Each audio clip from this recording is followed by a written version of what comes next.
Right along Greenmont Avenue in Waverly is Urban Reads Bookstore. No problem. Tia Hamilton opened up the spot as a safe haven and a place of empowerment. September 2019, I signed the lease. December 2019, we opened. The longtime community and social justice activist says she's gotten threats before related to her magazine, Urban Reality State vs. Us, a platform dedicated to success stories of those who were incarcerated. And I wanted to be the voice for them. But Hamilton says the messages got worse in February and went beyond her inbox and into her bookstore. But this time is different. It's like they had a Klan rally just for me. What's good, family? Welcome back to the Grassroots, where we dig into the real and the unfiltered truth. Today we're talking about a sister out here fighting the good fight and catching hell for it. Tia Hamilton, a black queen from Baltimore who is the owner of Urban Reads Bookstore, a spot that's more than just books, it's a liberation hub. But guess what? The minute you start uplifting black folks and exposing the system, the wolves come howling. Racial harassment, online intimidation, threats, y'all know the playbook. So let's break it down and unpack the madness and salute a soldier who ain't backing down. Hit that subscribe button, fam. Let's get into it. Tia Hamilton ain't new to this. She's true to this. Back in 2019, she launched Urban Reads Bookstore in Baltimore's Waverly neighborhood. Why? Because she needed a spot to push her magazine, State vs. US. And let me tell you, this ain't your grandma's Reader's Digest. State vs. US is a straight-up Molotov cocktail of truth, shining a spotlight on mass incarceration, systemic racism, and the stories of folks wrongfully locked up by this crooked-ass system.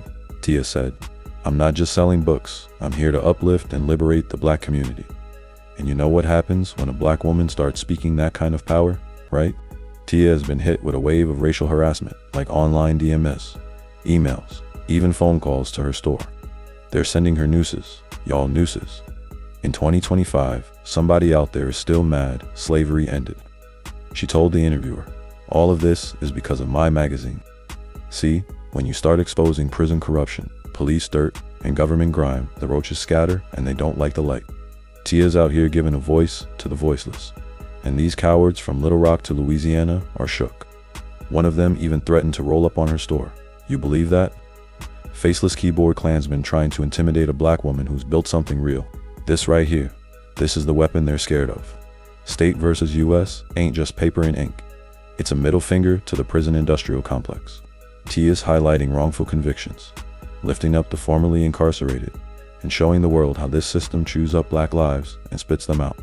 And Urban Reads, that's the headquarters. She's promoting literacy in a city they've been trying to keep illiterate, the so-called city that reads, where the system would rather see us locked up than locked in with a book. That's revolutionary, fam. That's why they're mad.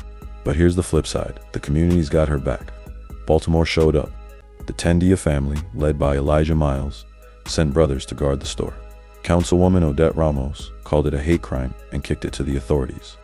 Even Mayor Brandon Scott's crew got involved. Tia told CBS News she's barely eating, barely sleeping, and she's angry having to fight a faceless enemy. But she ain't folding. Orders at the store are up. The people are riding for her. That's black power in action. When they try to knock us down, we build higher. Now, let's keep it a buck. Some of y'all watching might be thinking, well, maybe she's stirring the pot too much. Nah, kinfolk, miss me with that coonery.